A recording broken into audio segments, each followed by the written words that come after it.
Hey everyone, welcome to Digging In. We're glad that you're with us today. We have the opportunity to talk to Dale McElroy, who is our clinical director in our Decatur office. So Dale, thank you for being with us today. Thank you. It's good to be here. Now Dale brings so much experience to our team. He's been with us for so many years and sees couples. You see children, kind of the gamut in the mental health world. Yes. Isn't that right? Yes. So today, we're going to lean on your expertise and we're going to talk about emotional intelligence. We're using Goldman's work, who has 4 domains of emotional intelligence, which is called EQ. So we're going to talk about that. It's self-awareness, self-management, social awareness, and then relationship management. So we want to really look at how do we become more aware so that we can pull some of these tools and resources into the relationships that we have. So Dale, talk to us. Let's get started and talk to us about EQ and IQ. Help us understand those two. Well, IQ is about intelligence. So it's about the ability to process information and learn. And IQ, most research says, is set in a person. And you can just continue to learn things, process, but not a big able to really influence your IQ going up. But EQ, on the other hand, is emotional intelligence. So EQ is something that we can learn, we can't influence because it's dynamic. And so we just continue over our years, if we're intentional about it, can learn about the importance of emotional awareness and improve our emotional intelligence, which is always a benefit to more healthy relationships. So Dale, you're saying that if we're intentional and we work to kind of grow a muscle with our ability to recognize emotion and others' emotions in ourselves, that we can actually grow that, we can actually develop, we can actually learn new skill. Yes, we can influence that and make that something that we use effectively for relationships and to help others. So let's dig into that and let's really look at those 4 different areas. The first one is self-awareness. Self-awareness, yes. Self-awareness is important because for you to get to, in order to have relationships, you have to know yourself first. And that is something that begins early in life. When it comes to EQ, emotional intelligence, social self-awareness, one area of our population that we can say is low EQ is our children. Okay? So our kids, they say things when they shouldn't say things, and they act ways they shouldn't act in certain situations and ask questions that sometimes parents just want to crawl under the table. So as adults, we need to watch ourselves and make sure we're not having those kind of responses and interactions in the wrong place at the wrong time. And so to get to know myself means I'm just become aware of my emotions and realize emotions aren't good or bad, right or wrong. They're just emotions. We all have them. They come from a part of our brain that's the first part of our brain to develop. And it's about reading the world. And it's about knowing what's going on.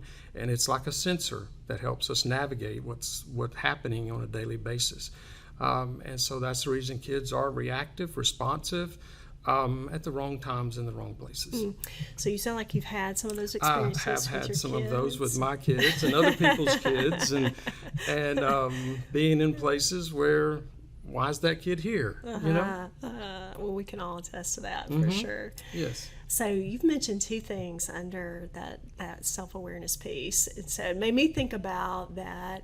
Emotions are just feelings, Right. Neither right or wrong, good or bad, Right. but it's just a signal, and we need to be aware of what we're feeling so we can do something with it. Yes. And one of the ways for that I've learned over the years is just doing a personal self-check-in throughout the day. And that has to do with, how am I doing physically? Am I tired? Am I hungry? Do I have a headache? Because that's going to affect my emotional response to places and people. How am I doing emotionally? What's my mood like today? What are my emotions doing? What am I feeling? What am I thinking mentally? How am I thinking? Am I in a a positive frame of mind, or am I in a negative frame of mind? I need to be aware of that, because either way, I still am responsible for what's going on at that moment in any situation that I'm in. Also, socially, how am I doing? As far as with friends, with family, just socially interacting, or am I isolated, withdrawn? I need to be aware of those things. And then spiritually, and this is not a religious part, this is as a person, who I am. How am I doing as far as my personal values, integrity, and character? And is there something going on that's in conflict with that? And if so, I need to be aware of that, so that, again, I have the best chance of responding and interacting in that situation in a way that is positive and healthy for myself and the other people involved. That makes me think that, all of those areas, that's a lot to be aware of. And in our daily whirlwind, when, Yes. we're fighting fires, or we're trying to deal with things that are going on within our job, that can be difficult. But it's important. It's important to have awareness around where we are on some of those things. It is important. It's part of getting that into just your daily way of thinking. And just your daily mindset, that it be part of your routine. Just like getting dressed, getting up, brushing your teeth, brushing your hair throughout the day too, of what you're doing. And just kind of being aware. And again, that's one of those things from an EQ side that we can develop, to be intentional and develop that mindset and that habit of doing that. That's good. Because we all have situations where one of the words out there, is triggers. And triggers happen for everybody, and everybody have their own individual triggers, and so we have to be aware of those, so that we maintain the personal awareness of that, but then moving into self-management of being able to manage those triggers. And I talk to people a lot of times about if I know what my buttons are, that's what some people say, you push my buttons, then it's my responsibility to cover those buttons up, so that they're not so easily bumped by people, because I know that that situations and people are going to do that. So I'm responsible to keep those covered up. And if I'm struggling with that, then I need to know that. If I'm struggling to keep that button covered up, I need to know that, and then work to protect it. So trigger, and probably we're aware of triggers, but what would you say would be an example of a trigger? Well, a lot of times with a trigger, if I'm aware of myself, and if I'm aware of different my personality traits and tendencies, then I know what other kind of traits and tendencies from people may tend to more easily trigger something in me, or hit a button, or that kind of thing. But for a lot of people, if we just go to it, you can talk about triggers are really going to be politics, religion, faith, those type things are big triggers, And so we can protect against those more easily because we try to avoid them. But some of the others is just some of those subtle ones of somebody just having an attitude about something. Or maybe I read their face wrong, or I read a tone wrong, and I need to be aware of that for myself, so that I don't respond and react to that when it may have been totally out of context. And that's what EQ is about. EQ is about really staying focused on the context of the situation. Because when it comes to communication, that's one of the things that causes so much miscommunication, misunderstanding, is making assumptions and reading the context wrong. It's kind of like being at home, and you take a deep breath, and my wife will go, "What's wrong?" And I'm like, "I was just breathing." And so it's that EQ of really just paying attention to yourself and then to the situation. So that management piece, you've made some really good points on. It's our responsibility to know if we've been triggered. It's our responsibility to manage ourselves. It's our responsibility to look at what's going on around us so that we can make decisions instead of reacting. Yes. So back up real quick to self-awareness too. You talked about children. So helping children create some self-awareness. Can we pick your brain there really quick? How do you help children create a self-awareness if they don't have it? Well, one thing with parents, I encourage parents when it comes to children and emotions is do your best not to say things to your kids like, you shouldn't feel that way. Don't feel that way. I don't want you to feel that way. It's silly to feel that way, because they're going to feel that way again. They can't do anything about that. And so when they do, they've been told by you, don't. So it's almost like they've done something they shouldn't do. So they may tend not to come back to you and talk to you about that. So immediately you've created a disconnect Yes. with your kids. And a mixed message. Because as a parent, we're wanting them not to have those, what we think of as bad feelings. But again, feelings aren't good or bad. They just are. And so it's helping children to understand whatever you're feeling is okay. You know, if you're mad, you're mad. That's okay. You just can't hit your sister with the 2x4. Okay? Doesn't matter how mad you are. That's not okay. So we talk to them just about the mad, because they don't have a vocabulary. So we have to help them with building that emotional word vocabulary so they know how to express the feeling. And that's the same for us as adults, is learning a vocabulary of how to express those emotions, to manage them. And again, to let our children know it's not bad that you're feeling this. You are. It is the behavior that is what causes the problems. It's what you do after It's what you feel. do. It's what you do with that With it. feeling and emotion that is that becomes a positive or a negative. And so just helping them to understand that this situation, this where we are, is not the time for that. If you're feeling it, okay, this is how you let me know. Those are good words for adults as well. Yes. So if we're self-aware, we work at that, we work to kind of self-manage, then that third domain is really kind of this social awareness, the piece of being aware of what's going on around us. So talk to us about social awareness.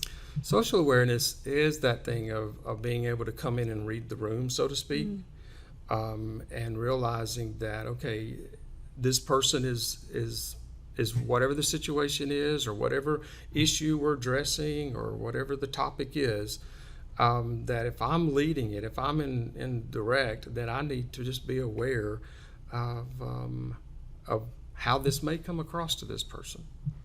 You know, I need to come in and generally kind of get to know where this person is today. Almost doing a check-in for them. Just asking some questions, being aware, listening to them. Sometimes you don't have to ask questions. You can just listen and they'll tell you. It's kind of like in our counseling and we're meeting with somebody for the first time. And as counselors, we have this paperwork stuff that we're supposed to get done and questions we're supposed to ask. And as counselors, we have to be willing to set that aside, because somebody comes in and they're not there. They just need to come in and just dump. Just emotionally share what's going on, where they are. And as counselors, we need to be flexible with reading that and knowing, okay, this is what this person needs right now. And so being able to have that flexibility and that social awareness of that person, you know, or a family coming in.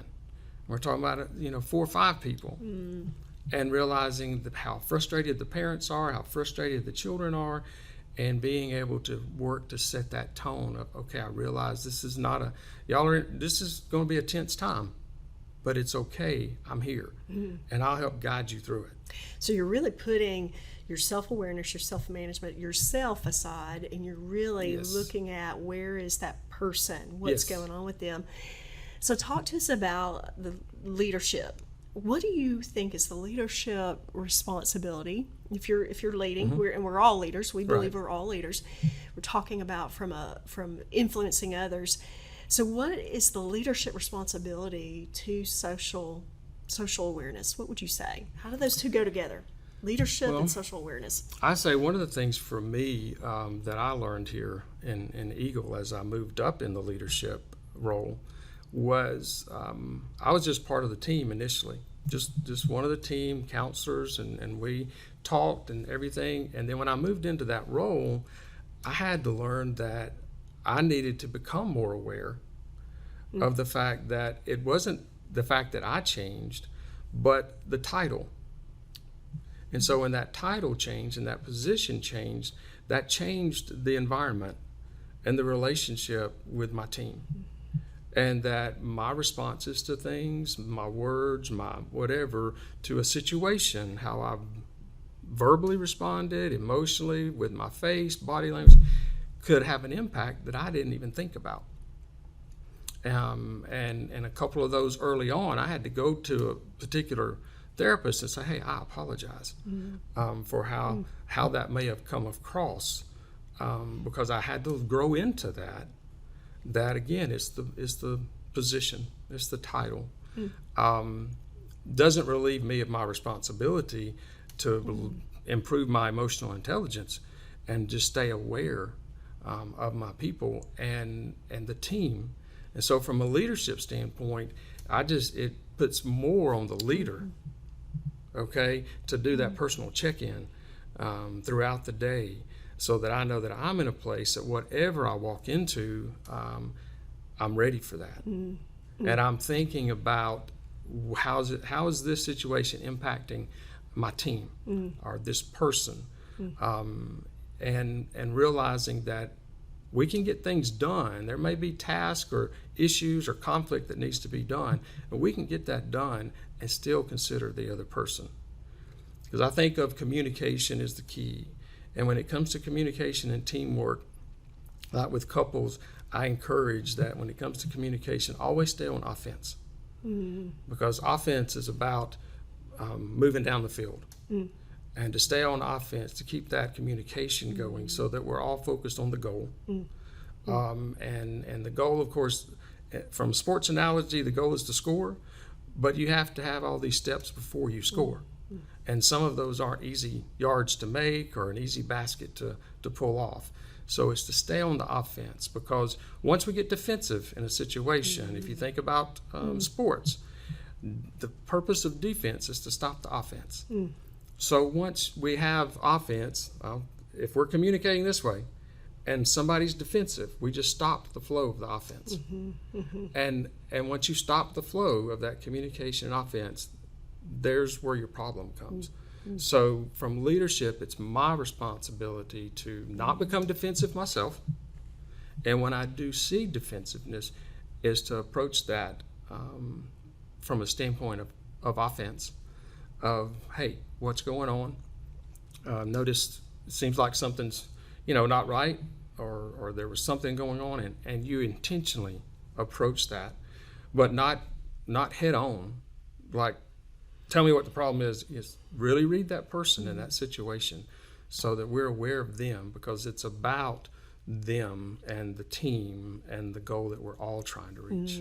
So leaders, you have to have the space to be able to do that. You have to have the energy to be able to do that. And you have to really train yourself, attune yourself to be able to make sure you're reading and looking and being aware of others and where they might be. And that's social awareness. And then that fourth step is, if you can do some of that, then also you've got a chance to manage the relationship. Yes. You've got a chance to kind of give and take, ebb and flow in that relationship. So talk to us about relationship management. But it is that ebb and flow. It is that knowing what the relationship is and the atmosphere of the team, the atmosphere with that person. Is, am I connected, disconnected? And if disconnected, what's the reason? And what can I do to make the connection? And then in that relationship, realize what your role is as the leader, of coach, of mentor, of teacher, of encourager. And know that the relationship is my responsibility. Each person is responsible for a relationship. It can't be one person. But as the leader in my position, I need to be more of the initiative, taking the initiative and being much more intentional to help teach and coach and encourage. Because again, it's that if as the leader I invest in my people, that just sends such a good message, such a message that you're valuable, that I'm glad you're on the team, and I really want to be a part of helping you be successful. And that's, as leaders, that's our responsibility. I'm hearing too that, sometimes in that relationship management, the leader's role is a bridge builder. Yes. Maybe it's you have to take initiative and go to that person if something's going on that's impacting the relationship or Yes. the job, the role, that the leader really owns that. Yes, and one of the things it takes for that as a leader is to be aware from the standpoint of, if I'm listening and watching, the people will tell me what's going on. If I'm listening, spending some time just watching and kind of doing a check, kind of an environmental check, a temperature check on a regular basis, they'll tell me. They'll give you the pulse. Yeah, and I won't have to ask specific questions. It'll just give me information so that I know what questions to ask and how to approach that person. So often, if we just learn to listen, and listening is about the other person, not me. If I'm listening, then I'm listening to you, not just with my ears, but with my eyes, my mind, my ears, my heart. And you'll tell me if I'm just willing to take the time and the energy and intentionally listen. So many good nuggets in the things that you have mentioned. And so we want to challenge you. I want you to think about maybe one of those 4 areas that you could see that if you spent some time and energy focusing on that, you could build a stronger muscle. You could grow your muscle there. As Dale has told us, EQ is a skill. We can grow that. We can build that if we choose to. So I want you to think about self-awareness. How is your self-awareness? Do you have a good check on your own emotions? Do you have a good check on how you respond in situations? Self-management? Are you able to manage your emotions and how you interact and engage? Social awareness. Are you able to understand others and have a quick temperature read, a quick cue on how you think your team is doing individually, together, the team dynamics? How about that relationship management? Are you able to ebb and flow, know when there's a disconnect, know when you need to reconnect with your team and what that looks like? So we really challenge you to be able to be aware and to do something about it. Grow that muscle. So Dale, thank you for your insight today and your wisdom. Thank you for joining us and listening. And we challenge you to go dig in so that you can make a difference. To learn more about the concepts from this video, you can find Dr. Larry Little's book, Crossing the Line, available to purchase on Amazon and our website, eaglecenterforleadership.com. You can also find the podcast, Crossing the Line with Larry Little, available on Apple Podcast, Spotify, or online at eaglecenterforleadership.com. Thank you for watching.